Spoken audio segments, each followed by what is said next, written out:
Hello guys, तो start करते हैं अपना हिंदी एनालिसिस वीडियो।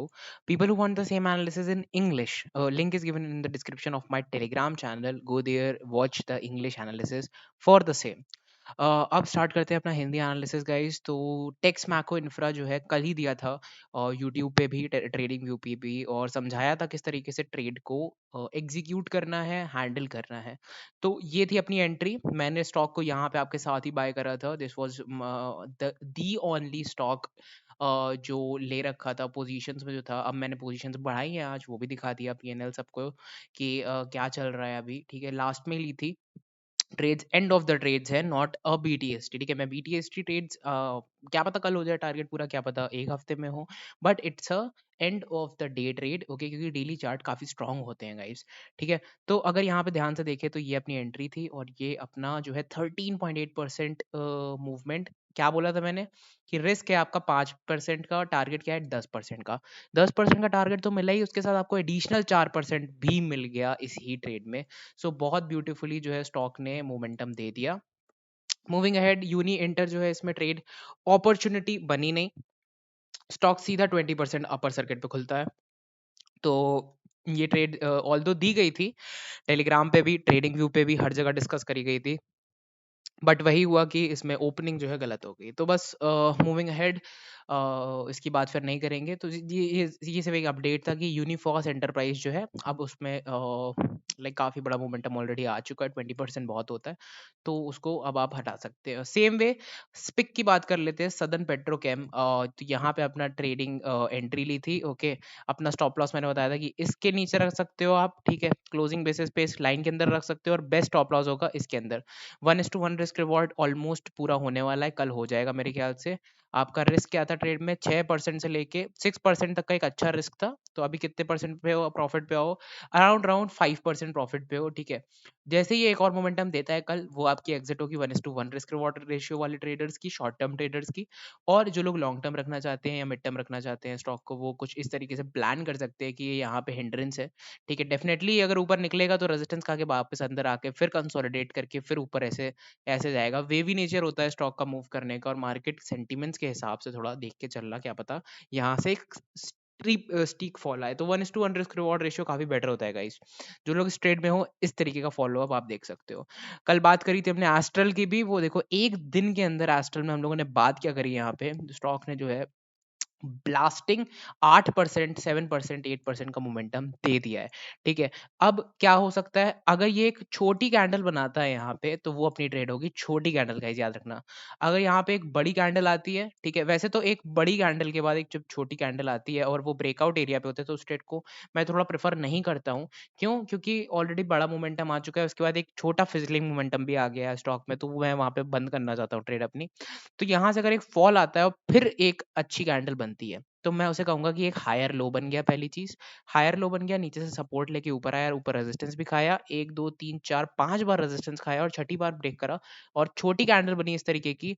यहाँ पे तो हम बड़ा टारगेट ले सकते हैं। तो इसका एंटिसिपेशन होगा, क्या एंटिसिपेशन होगा अपना। ठीक है, ऑलरेडी यहाँ पे जो है काफी लोगों ने प्रॉफिट बुक कर लिया होगा मेरे ख्याल से, जिन लोगों को मैंने कल दिया था ये स्टॉक एनालिसिस दिया था, ना कि कॉल दी थी। मैं कॉल नहीं देता, आप लोग को पता है। तो इस तरीके से अपनी ट्रेड प्लान कर सकते हो। आगे एक बार और ट्रेड बन सकती है एस्ट्रल में, ध्यान रखना है स्टॉक का, काफी अच्छा स्टॉक लगता है मुझे। मेट्रोपोलिस की बात कर लेते हैं, तो यार मेट्रोपोलिस मुझे लगता है कि बहुत अच्छा कंसोलिडेट करा टॉप एरिया में। टॉप एरिया किसका, इस पर्टिकुलर पैटर्न का, जहां पे आपको दिख रहा है कि रेजिस्टेंस इस लाइन से मिलता जा रहा है और नीचे वाली लाइन से आपको सपोर्ट मिलता जा रहा है। ठीक है, उस पर्टिकुलर एरिया पे आपको क्या दिखा कि एक और पैटर्न है जो कि नीचे सपोर्ट दे रहा है। ठीक है, अब स्टॉक जब यहाँ पे आता है तो उसके बाद ये हायर लोज बनाने लगता है, हायर लोज बनाने लगता है और हायर हाई बनाने लगता है। सेम हाई और higher lows, same high higher low, same high higher low, मतलब क्या हो रहा है, ऊपर की तरफ ब्रेकआउट हो जाएगा असेंडिंग ट्रायंगल पैटर्न का। ठीक है, वो हो गया है, असेंडिंग ट्रायंगल पैटर्न का ब्रेकआउट हो चुका है। ये रेजिस्टिव लाइन के ऊपर क्लोज करा है, लास्ट की 15 मिनट की कैंडल में वॉल्यूम बहुत स्ट्रांग था, लगता है गैप अप होने के चांसेस हैं स्टॉक के, और मुझे लगता है एक अच्छी मोमेंटम ट्रेड 1:1 रिस्क रिवॉर्ड की बहुत आसानी से यहाँ पे बन सकती है। तो रिस्क क्या है अपना, 3.5% का रिस्क है। टारगेट्स क्या होंगे, 3.5% के टारगेट्स होंगे इसमें। फिर रिट्रेसमेंट अगर बनाओगे आप, तो आपको पता चलेगा कि इस एरिया पे है ये स्टॉक एग्जैक्टली। मुझे लगता है कि आपका फर्स्ट टारगेट होना चाहिए अराउंड अराउंड 3582, ठीक है। और फिर अगर इसके भी ऊपर निकलता है तो स्टॉक बहुत ही अमेजिंगली जो है यहाँ तक जा सकता है। चांसेस वैसे कम है कि इतना बड़ा मोमेंटम स्टॉक दे, ठीक है। बट ये आपका टारगेट नंबर 1 है, और टारगेट नंबर 2, इन दोनों के बीच का कोई भी एरिया आपका टारगेट नंबर 2 हो सकता है। व्हाई? बिकॉज यार देखो, इतना बड़ा मोमेंटम देना ऑल टाइम हाइस पे आके थोड़ा अजीब सा लगता है मेरे को, बट ये पैटर्न भी काफी बड़ा है फिर, ठीक है। तो आप देख सकते हो, अगर ये बहुत स्ट्रांगली कैंडल जा रही है तो वहां तक जा सकती है, अदरवाइज इसके बीच में बुक करना काफी ठीक रहेगा, काफी सही रहेगा। एनालिसिस तो यही बता रहा है। रामको सिस्टम में भी मैंने ट्रेड ली है, ठीक है। आज जाते जाते क्यों? क्योंकि आप देख सकते हो कि किस तरीके से स्टॉक पहले यहाँ फॉल होता है, फॉलो अप होता है, गैप डाउन होके फॉलो अप हुआ, सेल ऑफ कैंडल बनी, फिर रेड कैंडल से फॉलो अप हुआ, पहला इंपल्स मूव आया। पहले इंपल्स मूव में कभी ट्रेड नहीं करते लोग, यहाँ पे ट्रेंड लाइन बना लेंगे छोटी सी और बोलेंगे ब्रेकआउट है। ऐसे नहीं चलती है मार्केट, एक लाइन बनाने से मार्केट मूवमेंट नहीं आता है। तुम लोगों को बार बार स्ट्रक्चर पे जाना चाहिए, structuring, structure आर्किटेक्चरिंग, trend reversal, trend continuation, मद कैंडल पैटर्न्स, सब कुछ मिला के सब कुछ देखना पड़ता है यार। तो यहाँ पे सिर्फ एक छोटी सी चीज की ये ट्रायंगल बन गया यहाँ पे आके और ये ब्रेकआउट हो गया तो ट्रेड ले ली, तो देखो यहाँ पे स्टॉप लॉस हिट हुआ कि नहीं हुआ, कितने दिन बैठे रहे और स्टॉप लॉस भी हिट हो गया फालतू का।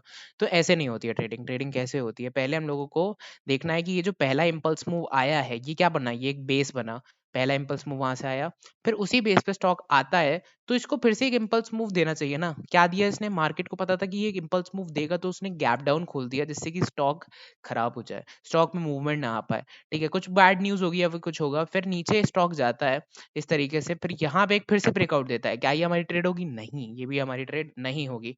तो ट्रेड करना कब है? ट्रेड तब करना है जब स्टॉक एक बड़ा मूवमेंट देके कंसोलिडेट करेगा एक अच्छे लेवल के ऊपर, जो कि पहले मार्केट ने गैप डाउन करा था, फिर एक सर्किट से वो ऊपर आया, कंसोलिडेट करता है स्टॉक वहां पे अच्छे तरीके से। और यहाँ पे साफ साफ दिख रहा है आपको कि कंसोलिडेशन के बाद ये क्या कर रहा है, ऊपर भी फॉलो कर रहा है ये लाइन। अब मैं सब कुछ हटा रहा हूँ यहाँ से, ये बहुत अच्छा लेवल था, आपने देख लिया ऑलरेडी, ठीक है। अगर यहाँ से एक ट्रेंड लाइन बनाऊं मैं, तो इस ट्रेंड लाइन को ये बहुत स्ट्रिक्टली फॉलो कर रहा है। देखो कैसे ये यहाँ पे इसके नीचे क्लोजिंग दे रहा है, फिर ये कितना सारा गैप आ गया है यहाँ पे, ये डबल बॉटम टाइप कह सकते हो आप इसको, और उसी डबल बॉटम पे सपोर्ट भी लिया इसने। अब मैं इसको भी हटा रहा हूँ और आपको दिखाता हूँ BR ट्रैप कैसे बनता है।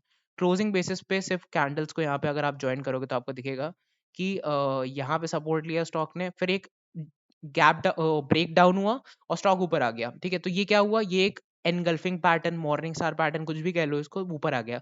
तो हम लोग कहेंगे कि ये जो ट्रेंड लाइन है ये स्ट्रांग हो गई, ठीक है। अब यहाँ पे देखो फिर से जो है, फिर से यहाँ पे क्लोजिंग देता है और उससे उठ गया है फिर से, ठीक है। तो क्या लगता है हमें किस तरीके का पैटर्न है ये है अपना inverted head and shoulder pattern का break out done, breakout done हो गया है, ठीक है। और हम लोगों के टारगेट सब क्या हो सकते हैं गाइस?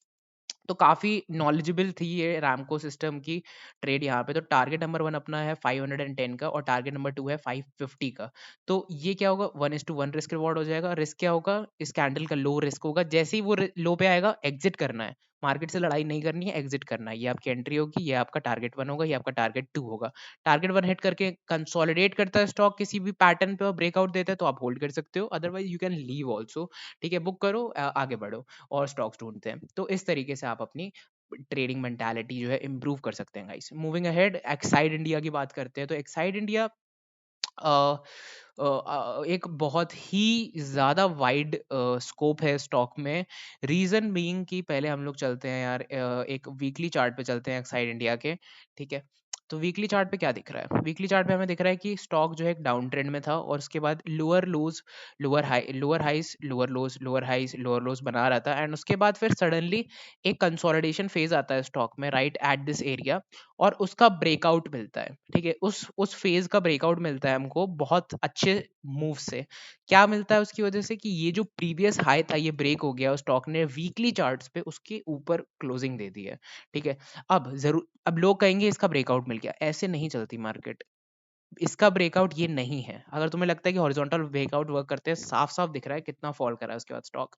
तो ये एक अच्छा हम लोग को इंडिकेशन है ये कि यहाँ से जो है स्टॉक अगर कंसोलिडेट करके आगे कभी भी ब्रेकआउट देता है तो वो इन दोनों लेवल्स के ऊपर निकलने के केपेबल होगा, मतलब वो यहाँ तक जा सकता है स्टॉक उसके बाद, ठीक है। तो एक अपॉर्चुनिटी बनती है यहाँ से, ठीक है, वो एंट्री नहीं बनती है। अब मैं आता हूँ डेली टाइम फ्रेम पे। तो ये आपने वीकली देख ली, ये वीकली लाइंस बनी हुई है यहाँ पे आपके सामने। अब देखो यहाँ पे आपको दिखेगा कि डेली टाइम फ्रेम पे कैसे कंसोलिडेट कर रहा है स्टॉक और इस पर्टिकुलर लाइन को फॉलो कर रहा है। मल्टीपल टाइम्स इसके नीचे भी ब्रेकडाउन देता है, सेल ऑफ आता है, बट फिर गैप अप करके मदर कैंडल बना के उसका ब्रेकआउट देखिए ऊपर मूव करने लग जाता है। उसका भी अब एक ट्रेंड रिवर्सल का साइन आया है। इन दोनों जो जर्क मूवमेंट्स हैं, जैसे कि एक ग्रीन कैंडल बनी तो जर्क आया, कंसोलिडेट करा, फिर एक रिवर्सल टाइप आया थोड़ा सा, पर फिर मूव कर गया नीचे। तो 2 पॉइंट्स हम लोगों ने यहाँ से एक्यूमुलेट करे, ठीक है? और इनको अगर पीछे जोड़ोगे तो इस तरीके से ट्रेंड लाइन एक्सटेंड हो जाएगी यहाँ पे। उस ट्रेंड लाइन को बैकअप करा है इसने यहाँ पे फिर से। तो मुझे लगता है कि एक अच्छा मूवमेंट एक्साइड इंडिया में आ सकता है यहाँ तक। हम लोग का स्टॉप लॉस जस्ट इस कैंडल के नीचे होगा और हम लोगों का टारगेट एक्साइड इंडिया में होगा एटलीस्ट 6% से 7%। अब अगर ये स्टॉक यहाँ से ब्रेकआउट देता है गाइस, अगर ये स्टॉक ब्रेकआउट देता है तो ये स्टॉक की कैपेबिलिटीज बहुत ज़्यादा है। मुझे लगता है ये स्टॉक जो है इन लेवल्स तक भी आ सकता है। तो टारगेट नंबर 1 होगा अपना 180 का, टारगेट नंबर 2 होगा अपना 200 का, टारगेट नंबर 3 होगा अपना 215 का। सो एक्साइड इंडिया काफ़ी बड़ी ट्रेड बन सकती है। 6%, 16% और 28% तक की एक बहुत अच्छी ट्रेड बन सकती है। अर्निंग्स इसकी आएंगी गाइस जनवरी में, तो क्या पता कि ये यहाँ इस तरीके से ब्रेकआउट दे और इस तरीके से जब तक अर्निंग आए ये अपने टॉप पे वापस पहुंच जाए। तो इस तरीके से अर्निंग प्ले जब होगा तब बात करेंगे, वैसे तो अभी काफी टाइम है। अवध शुगर की बात करें तो अ, यहाँ से सब कुछ हटाता हूँ मैं। मुझे क्या दिखता है अवध शुगर में यहाँ पे कि एक ट्रेंड लाइन इस तरीके से बन रही है एंड उसमें एक हिडन ट्रेंड लाइन थी यहाँ पे बन रही है। नीचे से एक सपोर्ट बन रहा है। क्या हुआ ये? एक बड़े मूवमेंट के बाद क्या करता है ये स्टॉक? एक बड़े मूवमेंट के बाद छोटा पैटर्न कंसोलिडेशन है उसका ब्रेकआउट, ठीक है? इसकी नीचे स्टॉप लॉस, यहाँ एंट्री आपकी, और ये देखो मूवमेंट आ गया। सेम वेज यहाँ पे एंट्री करोगे तो स्टॉप लॉस कहाँ रखोगे? जो लॉन्ग टर्म ट्रेडर्स हैं वो उसके नीचे स्टॉप लॉस रखेंगे कि स्टॉक अगर वापस यहाँ आता है तो यहाँ सपोर्ट लेके फिर से उठ सकता है। बट अगर स्टॉक यहाँ आता है और क्लोजिंग दे देता है इसके नीचे, तो वो उनका स्टॉप लॉस हिट माना जाएगा। ऑल्सो अगर इसकी एक कैंडल इस तरीके की बनती है इनगल्फिंग, वो लोग भी एग्जिट कर सकते हैं स्टॉक से, क्योंकि 12% का मोमेंटम बहुत होता है। सो मुझे क्या लगता है कि अभी टॉप तक के तो ये जा ही सकता है यहाँ पे, जो कि 13% फिर से है। तो मुझे लगता है कि 1:1 रिस्क रिवॉर्ड बन रहा है अवध शुगर में, और ये स्टॉक जो है यहाँ तक फिर से जा सकता है। 1:1 रिस्क रिवॉर्ड आप प्ले कर सकते हो। आप फिबोनाची बनाओ टॉप से लेके, इस टॉप से बॉटम तक, तो आपको मिलेगा कि ये लेवल तो है ही आपका और एक और लेवल है ये। तो मैं यहाँ पे से फिबोनाची हटा रहा हूँ। तो अगर ये उसके ऊपर निकलता है तो आपको कितना मिल सकता है? आपको मिल सकता है 20%। तो ये आपकी ट्रेड रही अवध शुगर में। केसीपी शुगर की बात कर लेते हैं तो वाइडनिंग चैनल बन रहा है केसीपी केसीपी शुगर में, एंड उसका भी ब्रेकआउट जो है, उसका भी ब्रेकआउट मिल चुका है केसीपी शुगर को यहाँ पे। और अगर देखा जाए तो पैटर्न का ऊपर साइड ये है, ये है, ये है और ये है, ठीक है? और पैटर्न का नीचे वाला साइड ये है, ये है, ये है, और ये होना चाहिए था, बट पैटर्न वहां आया नहीं। पैटर्न ने अपर साइड पे कंसोलिडेशन करा। कोई भी चीज अगर अपर साइड पे कंसोलिडेशन करती है तो उस चीज को वीक कर देती है और फिर ब्रेकआउट दे देती है उसका, वो उसे एक्चुअल ब्रेकआउट कहते हैं। जो चीज एक बड़े मोमेंटम के बाद आती है, मान लो ये रेजिस्टेंस और एक बड़े मोमेंटम के बाद कोई आ गया यहाँ पे और फिर एक बड़ा मोमेंटम दे दिया, तो चांसेस है कि ये फेक आउट में कन्वर्ट हो सकता है। तो इट्स बेटर कि यहाँ पे आया, उसके ऊपर निकलने की कोशिश करी, नहीं निकल पा रहा, नहीं निकल पा रहा, और फिर निकला है कंसोलिडेट करके, वो स्ट्रॉन्ग ब्रेकआउट माना जाता है। तो फिलहाल मुझे यहाँ दिख रहा है एक स्ट्रॉन्ग ब्रेकआउट हुआ है अवध शुगर केसीपी शुगर में भी, बट इसमें भी वही चीज 8 7 9% का जो रिस्क है आपका बहुत है गाइस। तो रिस्क मैनेज करके चलना, डिप्लॉय कैपिटल कम करना या पेपर ट्रेडिंग करना, दोनों स्टॉक्स में ज़्यादा बेटर रहेगा, ठीक है? क्योंकि ज़रूरी नहीं है कि हर स्टॉक आपको ट्रेड ही करना हो। इतने बड़े बड़े एसएल जो है शायद ही आप ले पाओ, तो हैवी पोजीशंस प्लीज मत लेना, इसमें कोई भी ट्रेड नहीं है। मूविंग अहेड, रैम की, तो रैम की एक ऐसी ही एक ट्रेड है नॉर्मल टाइप। ओके, ये मुझे दिख गई थी तो मैं बता रहा हूँ। मल्टीपल हिंड्रेंस है यहाँ पे, 1 2 3 रेजिस्टेंस मिले आपको, यहाँ एक ब्रेकआउट मिलता है, फिर एक कंसोलिडेशन मिलता है, ठीक है? ब्रेकआउट के ऊपर वही जो रेजिस्टेंस खाता था वहां से, अब वहां से अब क्या खाएगा? डिमांड। ब्रेकआउट के बाद, ठीक है, यहाँ रेजिस्टेंस खाया, ब्रेकआउट के बाद जब वहां कंसोलिडेट कर रहा है तो वहां क्या खाएगा? डिमांड। बट इसका जब काउंटर ट्रेंड लाइन या पैटर्न का ब्रेकआउट होगा तो शायद ट्रेंड कंटिन्यूएशन हो। जब भी एक पैटर्न ब्रेकआउट होता है तो ट्रेंड कंटिन्यू होता है या रिवर्स होता है वहाँ से। तो उस बेसिस पे अगर देखा जाए यहाँ पे तो बहुत ही अच्छी ट्रेड बनती है। बट कैंडल कैसी है? क्योंकि हर चीज़ नापनी होती है, हमें पैरामीटर देखने होते हैं। कैंडल एक कन्फ्यूजन कैंडल है, ऊपर से भी लास्ट में सेल ऑफ आया, नीचे भी से भी सेलिंग आई है, नीचे से बाइंग आई, ऊपर से सेलिंग आई, कैंडल बीच में क्लोज कर गई है इस तरीके से। तो ये जो कैंडल बनती है ये कन्फ्यूजन कैंडल होती है, और इस कैंडल को ट्रेड करना बहुत मुश्किल होता है। तो एक हेल्दी कैंडल बने जैसे कि यहाँ बनी हुई है इस तरीके की कैंडल कोई, ठीक है? इस तरीके की जो कैंडल्स हैं जो फिल्ड है बॉडी से, उस तरीके की कैंडल बनती है तो बेटर ट्रेड हो सकती है। अब बात कर लेते हैं मनाक्सिया जो स्टॉक है उसके बारे में। अगर यहाँ पे आप ध्यान से देखो तो पैरेलल चैनल पे फॉलो कर रहा है, बट अभी भी एक रेड कैंडल बनाई है इसने स्टॉक ने यहाँ पे। अगर ये एक हेल्दी ग्रीन कैंडल यहाँ बनाता है तो बहुत अच्छी ट्रेड होती है। ये पैरेलल चैनल बहुत बड़ा है, ठीक है, इसका ब्रेकआउट दिया है इसने। ये स्टॉक जो है आपको यहाँ से जो है 15% दे सकता है, बट एक हेल्दी कैंडल पहले बनाने दो, डेली चार्ट पे एंड होने दो 320 के अराउंड जो है। अगर प्राइस एक्शन अच्छा दिखता है तो ट्रेड में अपने हिसाब से, अपने रिस्क रिवॉर्ड रेशियो के हिसाब से एंट्री आप ले सकते हो। एम्फेसिस की बात कर लेते हैं यार। तो एम्फेसिस अगर आप ध्यान से देखो यहाँ पे तो काफी डिसेप्टिव ट्रेड हो सकती है ये। जैसे कि आपने आईटी सेक्टर देखा होगा, नीचे आके बार बार ऊपर जा रहा था आईटी सेक्टर, और काफी स्टॉक तो मूवमेंट में भी है। तो फिलहाल तो मुझे लगता है कि एक रेजिस्टेंस पॉइंट, दो रेजिस्टेंस पॉइंट और तीसरा वीक पॉइंट। अगर मैं क्लोजिंग बेसिस को दूंगा 2 पॉइंट, ठीक है, फिर से क्लोजिंग बेसिस को दूंगा 2 पॉइंट, तो इस week basis trend line touch को दूंगा 1 पॉइंट। तो टोटल 5 पॉइंट मिलते हैं इस पर्टिकुलर ब्रेकआउट को आउट ऑफ 6, क्योंकि हमें 6 चाहिए होता है, ठीक है। तो ये परफेक्ट तो नहीं है बट गुड है, ठीक है। अब यहाँ पे हमें पॉपकॉर्न टाइप ट्रेड मिल रही है, ठीक है, जिसे कहते हैं हम कि एक छोटा पॉप आउट हो गया है पैटर्न से, ठीक है। तो इसी के नीचे एक स्टॉप लॉस रखा जा सकता है ट्रेड का। First target would be this, second target would be this. Moving ahead, Phoenix की बात कर लेते हैं। फिनिक्स जो है ये बहुत ही अच्छा एग्जांपल है कि डेली चार्ट पे कैसे आप लोगों को अपना एंटिसिपेट करना चाहिए ब्रेकआउट्स। तो यार देखो, बहुत बार डिस्कस कर चुका हूँ, तो ये पैटर्न मैं अब फिर से नहीं बताऊंगा। पीछे वाले वीडियोस जाके डेफिनेटली चेकआउट कर सकते हो तुम। बहुत मतलब मोर देन 5-6 बार बता चुका हूँ मैं ये ट्रेड। एक बार मैंने ये ट्रेड यहाँ बताई थी, फिर मैंने यहाँ बुक भी करने को बोला था, फिर मैंने कहा था होल्ड भी कर सकते हैं लोग, फिर मैंने यहाँ पे भी बताई थी, और फिर मैंने एक बार एक रेड कैंडल पे भी बताई थी। तो 2-3 बार मैं बता चुका हूँ यार। तो अब चौथी बार बता रहा हूँ मैं, चौथी पांचवी बार, कि ये जो है ये ब्रेकआउट दे रहा था यहाँ पे ऊपर एरिया पे, बट अभी दिया नहीं है। अभी ये फॉल हो सकता है यहाँ से और फिर से, और फिर अगर एक ब्रेकआउट देता तो ये बहुत ही अच्छी एक ट्रेड बन सकती है फिनिक्स मिल्स। क्यों? क्योंकि अगर आप 15 मिनट पे देखोगे जाके या 5 मिनट पे देखोगे जाके, तो ये लाइन याद रखना आप, ये जो लाइन है, ये जो ब्लू लाइन दिख रही है, ये डेली चार्ट की क्लोजिंग बेसिस है। और आप देखो यहाँ पे कि कैसे ये 3:10 तक स्टॉक स्टॉक 3:10 तक आपको डिसेप्टिव करता रहा कि ये ऊपर रहेगा, ऊपर रहेगा इस एरिया के। एंड अगर यहाँ से एक ब्रेकआउट मिलता और स्टॉक ऊपर क्लोजिंग करता तो ये बहुत ही अच्छी ट्रेड होती कल के लिए, बिलीव मी, बहुत अच्छी ट्रेड होती, मैं ले भी लेता। बट एक सेल ऑफ कैंडल जैसी आई यहाँ पे 3:15 पे, मैं मुझे पता चल गया कि यहाँ से एक दिक्कत आ सकती है स्टॉक में। और कब कितना फॉल हुआ? स्टॉक 2% फॉल हो गया आखिरी में जाते जाते। दैट मीन्स कि एक बहुत ही मेजर सेल ऑफ था, जिससे कि स्टॉक वापस अंदर अपने कंसोलिडेशन जोन के आ चुका है। एंड ब्रेकआउट अभी भी नहीं हुआ है डेली टाइम फ्रेम पे। ब्रिटानिया एक बहुत ही वाइड स्कोप ट्रेड है, बट फिलहाल मैं आप लोगों को सिर्फ कुछ हिंट्स दूंगा कि यहाँ पे आपको एक पैरेलल चैनल पैटर्न बन रहा है ब्रिटानिया में, और एक ब्रॉडनिंग चैनल पैटर्न बन रहा है, और अपर साइड में कंसोलिडेशन हो रहा है फिलहाल। तो अगर एक कैंडल आती है इस तरीके से, फिर नीचे आता है, फिर ब्रेकआउट मिलता है, तो इस टाइप का पैटर्न जब मिलता है तब हम बात करेंगे ब्रिटानिया की खुल के। अभी जो है ब्रिटानिया से ऐड कर लो, मूव करता है ब्रिटानिया तो डेफिनेटली बात करेंगे। ब्रिटानिया जो है एक अच्छे वीकली सपोर्ट जोन्स पे है। अ, इसकी बात कर लेते हैं। ये काफी इंपॉर्टेंट ट्रेड है आज की आईआरसीटीसी। क्यों? क्योंकि ये दे सकती है आपको डेफिनेटली अच्छा मूवमेंट। मैं यहाँ से सब कुछ रिमूव कर रहा हूँ, आपको सामने मैं बनाता हूँ। ये देख लो, ये है आपका डिमांड जोन, ठीक है। वीडियो काफी बड़ा होने वाला है थोड़ा सा, ठीक है। तो ये अपनी लास्ट ट्रेड होगी आज की। एंड अगर ध्यान से देखें तो ये एकदम एज पे है, उस एज पे जहां पे आपका रेजिस्टेंस लेता है ट्रेड, ठीक है। तो ये रेजिस्टेंस लिया, ये रेजिस्टेंस लिया, और यहाँ रेजिस्टेंस ले लिया है, क्योंकि एक कैंडल क्लोज हुई और दूसरी कैंडल रेड क्लोज हो गई है। तो मैं इसको दूंगा इस पर्टिकुलर क्लोजिंग को दूंगा 2 पॉइंट, इसको भी 2 पॉइंट दूंगा, और इसको भी 2 पॉइंट दूंगा। तो 6/6 क्लोजिंग तुम्हें मिल चुकी है। अब क्या करना है हमें? तो ट्रेडिंग बेसिस पे ये अच्छा ब्रेकआउट दे सकता है, अगर ब्रेकआउट देता है इस लाइन के ऊपर 4 आवर पे। अब मुझे क्या दिखा कि इस पर्टिकुलर एरिया पे अच्छा सप्लाई भी है, ठीक है। तो अच्छा सप्लाई कहाँ पे है? इस एरिया पे। तो ये एरिया अपना डिमांड, ये सप्लाई जोन भी हो गया, और ये क्या हो गया? डबल बॉटम भी हो गया। तो यार डबल बॉटम हो गया है ना, डबल बॉटम हो गया, डबल बॉटम हो गया, एक कन्फ्लुएंस एरिया ये हो गया। और आपका अगर ध्यान से देखा जाए तो ये हाई, ये लो था, फिर ये लो था। तो देखा जाए तो एक इस तरीके से पैटर्न बनाया अगर, तो ये असेंडिंग ट्राइंगल पैटर्न भी बना रहा है, उसका टॉप भी हो गया। तो यहाँ से रेजिस्टेंस लेना बहुत ईजी है।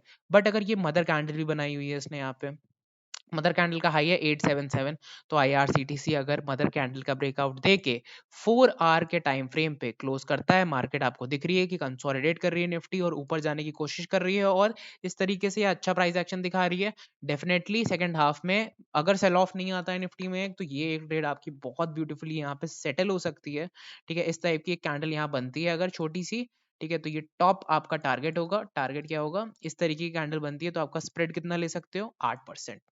8% में कितना ले सकते हैं वो रियल टाइम मार्केट में टेलीग्राम पे मैं आपको बताऊंगा। Thank you so much guys for watching the video. अब मैं आपको बताता हूँ कि एक लास्ट चीज की निफ्टी में जो मैंने ट्रेड ले रखी है वो किस बेसिस पे ली थी। तो 30 मिनट टाइम फ्रेम पे चलते हैं पहले और वो खोल लेता हूँ, फ्यूचर्स खोल लेते हैं। फ्यूचर्स में मैं आपको दिखाता हूँ यहाँ पे कि ऑलरेडी यहाँ पे आपको काफ़ी इधर उधर हौच पौच दिख रहा होगा। ठीक है, तो यहाँ पे आपका ये लेवल्स है मेरे। तो इस सिर्फ इस ब्लू लाइन पे ध्यान रखना एंड जो ऊपर वाली ब्लू लाइन है उसको मत देखना अभी और कोई लाइन मत देखना, सिर्फ ये जो ब्लू लाइन है उसको देखना। रेजिस्टेंस, रेजिस्टेंस देखो इसके ऊपर क्लोजिंग नहीं मिल रही है, क्लोजिंग मिली है उसके ऊपर सपोर्ट लेके फिर ब्रेकआउट दे दिया उस एरिया पे। तो यार ये जो एरिया था ये कितना क्रूशियल था, याद है जब हम लोग बात कर रहे थे इस एरिया की, यहाँ कंसोलिडेट कर रहा है, इसका ब्रेकडाउन ये मिला था एरिया का। और उसके बाद तो एक गजब का मोमेंटम 700 पॉइंट्स का मोमेंटम निफ्टी में यहाँ से मिला था इस ब्रेकडाउन के बाद। तो सेम वे यहाँ पे वापस आ चुका है और उसके ऊपर ब्रेकआउट दे दिया है, वापस क्लोजिंग दे दिया, एक लोअर विक रिजेक्शन के साथ क्लोजिंग दे दी है निफ्टी ने। अब बात करते हैं कि 1 आवर की ऊपर वाली लाइन क्या है। तो यार 1 आवर टाइम फ्रेम पे जाओगे तो ऊपर वाली लाइन जो है एक रेजिस्टिव ट्रेंड लाइन है जो कि निफ्टी फॉलो कर रही है, एक बार, दो बार, तीसरी बार, चौथी बार कर सकती है फॉलो। ठीक है, समझ में आ गया, तो कर सकती है मतलब रेजिस्टेंस खा सकती है। अब ये क्या है जो मैंने बनाया हुआ है, ये देखो यहाँ रेजिस्टेंस खाई थी, यहाँ रेजिस्टेंस खाई थी, तो कहाँ क्लोजिंग दी है, यहाँ क्लोजिंग दी है। अब मैं कुछ चीजें इसमें से हटा देता हूँ, ये सब हटा देता हूँ थोड़ा सा। ठीक है, अब आपको दिख रहा होगा यहाँ पे साफ साफ कि, थोड़ा साफ तो नहीं है वैसे बट दिख रहा होगा कि कैसे 5 मिनट पे बियर ट्रैप सेटअप हुआ है यहाँ पे, कैसे, ध्यान से देखो। ये यहाँ सपोर्ट लिया पूरे दिन। ठीक है, ब्रेकअवे गैप से सपोर्ट आया, ब्रेकअवे गैप से मूव आया था, आप लोगों को पता है अच्छे से कि ब्रेकअवे गैप क्या होता है। अब तक एक ऐसा गैप जो कि रेजिस्टेंस के ऊपर खुलता है और सस्टेन रह जाता है, ब्रेकअवे गैप। ठीक है, उसके बाद स्टॉक धीमे धीमे डबल टॉप बनाता है, ब्रेकडाउन देता है, नीचे आता है, टारगेट हिट कर देता है। फर्स्ट टारगेट, सेकंड टारगेट ये था कि अगर ये फिल करता है गैप, एग्जॉशन गैप, यहाँ से फिर सेल ऑफ आ जाता नीचे वाली trend line, blue trend line तक। बट यहाँ से क्या हुआ, रन अवे गैप आ गया, अचानक से बाइंग आई निफ्टी में और एक कैंडल, दो कैंडल बनी और बैक इनटू द चैनल। तो इस ट्रेंड लाइन के अंदर वापस आ गया। मेरा व्यू क्या था, बुलिश, तो मुझे सेलिंग नहीं करनी थी पहले ही, तो मैंने सेल करा ही नहीं। जब वापस ऊपर आया तो मैंने बियर ट्रैप का सेटअप इनिशिएट करा, मैंने यहाँ बाय करा 17249 या 248 के आसपास, यहाँ कहीं मैंने बाय करा। ठीक है, और मेरा टारगेट क्या है, मेरा टारगेट है 86 पॉइंट का, 17331 का। और मेरा रिस्क क्या है, मेरा रिस्क है 40 पॉइंट का, जस्ट नीचे इसके। तो यार बहुत अच्छी risk to reward, 1:2 risk reward की ट्रेड बन रही है यहाँ पे। मैंने पीएनएल दिखा दिया तो ऑलरेडी, और जो भी होगा वो कल मैं शेयर करूंगा डेफिनेटली। ओके, सारी ट्रेड्स का PNL, being transparent with you guys is the best thing. Trade काफी बड़ा वीडियो बन गया मुझे पता है, बट अगर पसंद आया हो तो डाउट्स पूछना एंड लाइक सब्सक्राइब वगैरह जो भी होता है, कमेंट करना वगैरह, वो सब तुम लोगों का काम है। वर्दी इनफ लगे, वीडियो लगे कि काफी एजुकेशन भरा था, तो जरूर थोड़ा सा प्यार उस तरीके से दे देना। थैंक यू सो मच, कल मिलते हैं।